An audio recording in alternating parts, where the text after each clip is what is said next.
اعوذ باللہ من الشیطان الرجیم بسم اللہ الرحمن الرحیم یا ایہا النبی انا احللنا لک ازواجک اللاتی آتیت اجورہن وما ملکت یمینک مما افاء اللہ علیک وبنات عمک وبنات عماتک وبنات خالک وبنات خالاتک اللاتی ہاجرن معک وامرأة مؤمنة إن وهبت نفسها للنبي إن أراد النبي أن يستنكحها خالصة لك من دون المؤمنين قد علمنا ما فرضنا عليهم في أزواجهم وما ملكت أيمانهم لكي لا يكون عليك حرج وكان الله غفورا رحيما۔ سورہ الاحزاب کی آیت نمبر 50 کی میں نے تلاوت کی ہے۔ اللہ تبارک و تعالی ارشاد فرماتے ہیں، بظاہر نبی کریم صلی اللہ علیہ وسلم کو خطاب ہے لیکن احکام ساری امت کے لیے ہیں۔ فرمایا یا ایھا النبی انا احللنا لک ازواجک اللاتی آتیت اجورہن، اے نبی کریم صلی اللہ علیہ وسلم، بے شک ہم نے آپ کے لیے آپ کی وہ بیویاں حلال کر دی ہیں جن کا آپ مہر دے چکے ہیں۔ آپ علیہ الصلوۃ والسلام کے نکاح میں 9 ازواج مطہرات تھیں۔ آپ نے سب کا مہر جو ہے فوری طور پر ادا کر دیا۔ ویسے ازدواجی تعلقات جو ہیں، ازدواجی تعلقات کا حلال ہونا یہ مہر کی ادائیگی پر موقوف نہیں ہے۔ مہر کی ادائیگی اس کے لیے شرط نہیں ہے، لیکن جلدی ادا کر دینا بہت ہی بہتر بات ہے کہ جلدی ادا کر دیا جائے۔ ایک تو انسان کی ذمہ داری، ان سے انسان بری ہو جاتا ہے، موت کا کوئی پتہ نہیں۔ علماء نے لکھا ہے کہ بہت سے لوگ جو ہیں وہ مہر ادا نہیں کرتے، حتیٰ کہ اس دنیا سے چلے جاتے ہیں تو مقروض ہو کر جاتے ہیں، اس لیے زندگی کا کوئی پتہ نہیں ہوتا۔ سب سے بہتر صورت یہی ہوتی ہے کہ فوری طور پر ادا کر دیا جائے۔ تو میں نے بتایا کہ ازدواجی تعلقات کا حلال ہونا یہ ادائیگی مہر کی شرط پر موقوف نہیں ہے، لیکن بہتر یہی ضرور ہے۔ اور حضرت تھانوی رحمۃ اللہ علیہ نے یہ بھی لکھا ہے کہ بعض اوقات مہر ادا نہیں کیا ہوتا ہے اور مسئلہ معلوم ہو جاتا ہے کہ یہ تو مقروض ہو کر گیا ہے، پھر خاوند کی والدہ، اس کا باپ، اس کی بہنیں اس بیچاری بیوہ سے کہتی ہیں اب معاف کر دے، تو لکھا ہے کہ اس وقت کی معافی بھی معتبر نہیں ہے، کیونکہ ایسی حالت میں انسان بہت نرم دل ہو چکا ہوتا ہے کہ یار وہ مر گیا چلو معاف کر دو۔ نہیں، اس وقت کی نہیں، عام نارمل حالات کے اندر جو معافی ملتی ہے وہ معتبر ہوتی ہے۔ ایسے دباؤ کے حالات میں جس طرح ڈنڈے سے کسی سے معافی مانگ لینا، جس طرح یہ جائز نہیں، اسی طرح ان حالات کے اندر جب انسان کا دل بہت نرم ہو چکا ہوتا ہے، خود اس کو اپنی موت یاد آ رہی ہوتی ہے اور خاوند کی محبت اور ساری زندگی اکٹھا گزارا کرنا، اس وقت کی معافی معتبر نہیں ہے۔ اس لیے اور حدیث کے اندر یہ بھی آتا ہے کہ جس کے دل میں ارادہ یہ ہے کہ میں نے مہر ادا نہیں کرنا، وہ زنا کر رہا ہے، وہ زنا کر رہا ہے۔ حقیقی زنا تو نہیں ہے، لیکن ایسے ہی ہے جیسے زنا کر رہا ہے وہ، جس کا ادائیگی مہر کا ارادہ ہی نہیں ہے۔ تو بہت سارے لوگ ہیں جو مہر ادا کیے بغیر دنیا سے چلے جاتے ہیں، ارادہ ہے یا نہیں اللہ ہی جانتا ہے، لیکن مہر ادا کرنا چاہیے۔ اور ویسے میں نے بتایا کہ ازدواجی تعلقات کا حلال ہونا یہ مہر کی ادائیگی پر موقوف نہیں ہے۔ اگر مہر ادا بھی نہیں کیا پھر بھی ازدواجی تعلقات حلال ہیں، لیکن آپ علیہ الصلوۃ والسلام کے لیے اللہ پاک نے سب سے بہتر صورت اختیار کی کہ آپ دے چکے ہیں۔ تو آپ علیہ الصلوۃ والسلام نے تقریباً سب کو ہی مہر جو ہے وہ شروع میں ہی دے دیا تھا، فرمایا، اور کے اندر اور سب تقریباً ساری آپ کی ازواج جو تھی وہ مہاجرات تھیں، یعنی مکہ سے مدینہ منورہ کی طرف انہوں نے ہجرت کی تھی، سوائے 2 کے، حضرت صفیہ بنت حجیج بن اخطب رضی اللہ تعالی عنہ، یہ یہود خیبر کے قیدیوں میں سے تھیں، اور دوسری حضرت جویریہ رضی اللہ تعالی عنہ، یہ غزوہ بنی المصطلق کے اندر جو عورتیں قید ہوئی تھیں ان میں سے تھیں، لیکن آپ نے ان کو آزاد کر کے پھر ان سے نکاح کر لیا اور ان کو بھی آپ نے مہر ادا کر دیا۔ تو اس لیے مہر فوری ادا کرنا چاہیے۔ تو میں کہ یہ عورتیں بھی ہم نے آپ کے لیے حلال کر دیں جن کا آپ مہر دے چکے، اور وہ باندیاں بھی جن کے تم مالک ہو وہ بھی ہم نے آپ کے لیے حلال کر دیں، وہ باندیاں جو اللہ نے آپ کو مال غنیمت میں سے دلوائی تھیں۔ جیسے بہت سی آپ کی باندیاں بھی تھیں، ان میں سے ایک کا ذکر خاص طور پر حضرت ماریہ قبطیہ رضی اللہ تعالیٰ عنہ، جن کے بطن سے حضرت ابراہیم رضی اللہ تعالیٰ عنہ پیدا ہوئے اور وہ دودھ پیتے زمانے میں ہی اس دنیا سے رخصت ہو گئے، فوت ہو گئے، تو یہ آپ کے پاس باندیاں بھی تھی، یہ بھی ہم نے آپ کے لیے حلال کی ہیں۔ وبنات عمک آپ کی چچا کی بیٹیاں، وبنات عماتک آپ کی پھپھیوں کی بیٹیاں، اور آپ کے وبنات خالک آپ کے ماموں کی بیٹیاں، وبنات خالاتک اور آپ کی خالاؤں کی بیٹیاں،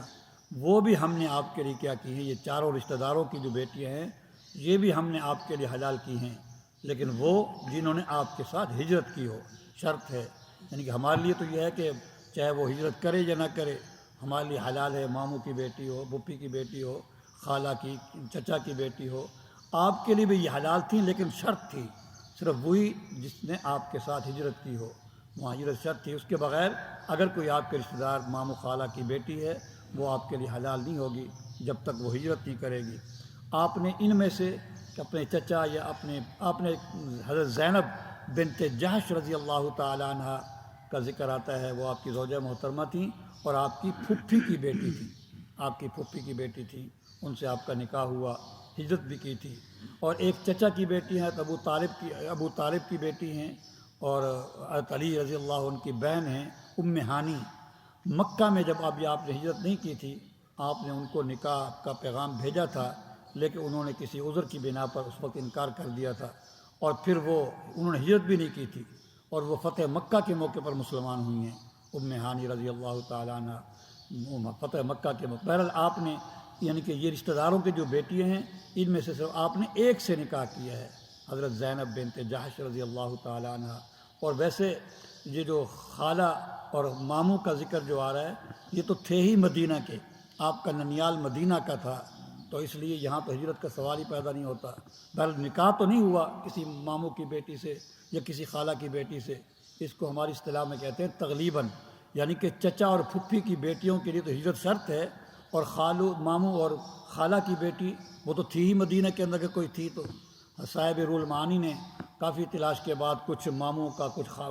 خالاؤں کا ذکر کیا ہے، لیکن عام طور پر کہیں اس کا ذکر ملتا نہیں ہے کہ آپ کے ماموں بھی تھے کوئی یا آپ کی خالہ بھی تھی، لیکن صاحب رول معانی نے کچھ تلاش بسیار کے بعد جو ہے کچھ کا ذکر کیا ہے۔ تو بہرحال ان رشتہ داروں کی جو بیٹیاں ہیں وہی آپ کے لیے حلال ہوں گی جنہوں نے آپ کے ساتھ کیا کی ہے، ہجرت کی ہے، لیکن آپ نے صرف ایک ہی نکاح کیا ہے حضرت زینب بنت جحش سے، وہ مہاجرہ بھی ہیں اور آپ کی پھپھی کی بیٹی بھی ہیں۔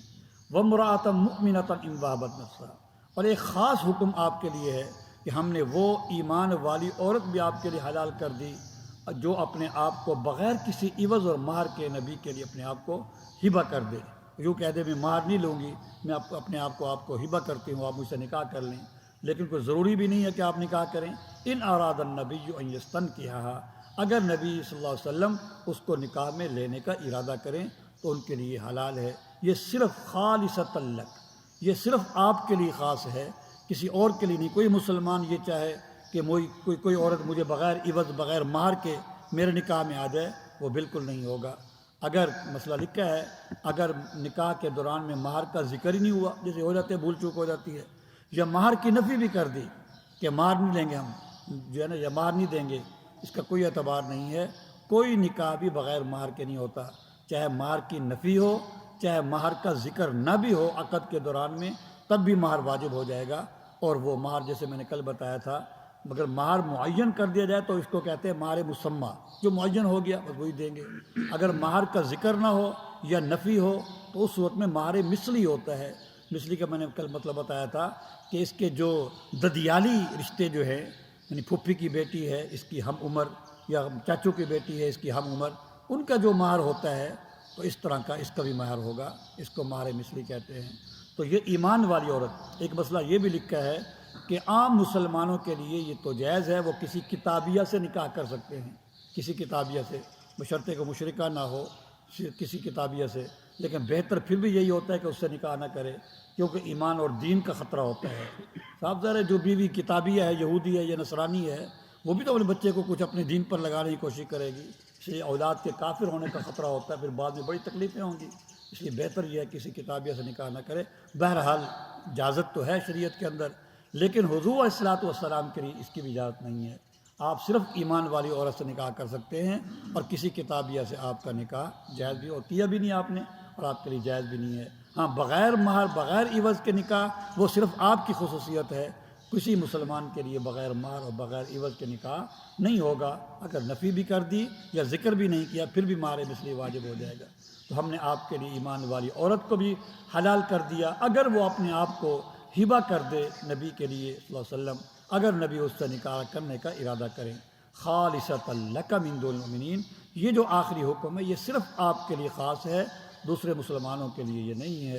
قد علمنا ما فرضنا علیہم فی ازواجہم، اور یقیناً ہم جانتے ہیں ان تمام احکام کو اور حقوق اور ذمہ داریوں کو جو ہم نے خامدوں پر مقرر کر رکھی ہیں ان کی بیویوں کے بارے میں، وما ملکت ان کی باندیوں کے بارے میں۔ اسی طرح ہم نے آپ کی بھی بیویوں کے بارے میں، باندیوں کے بارے میں جو احکام ہیں، اور مسلمانوں پر بھی جو احکام اور ذمہ داریاں عائد ہوتی ہیں وہ ہمارے علم میں ہیں۔ ان میں سے ایک مہر بھی ہے، نان و نفقہ بھی ہے، رہائش بھی ہے، یہ سب ہمارے علم میں ہیں۔ لکی لا یکون علیک حرج، یہ ہم نے احکام آپ کو اس لیے دیے، خاص طور پر وہ آخری جو حکم تھا بغیر مہر کے نکاح کے صحیح ہونے کا، یہ اس لیے ہم نے دیا تاکہ آپ پر کوئی تنگی نہ ہو۔ وکان اللہ غفور الرحیم، اور اللہ خوب بخشنے والے خوب رحم کرنے والے ہیں۔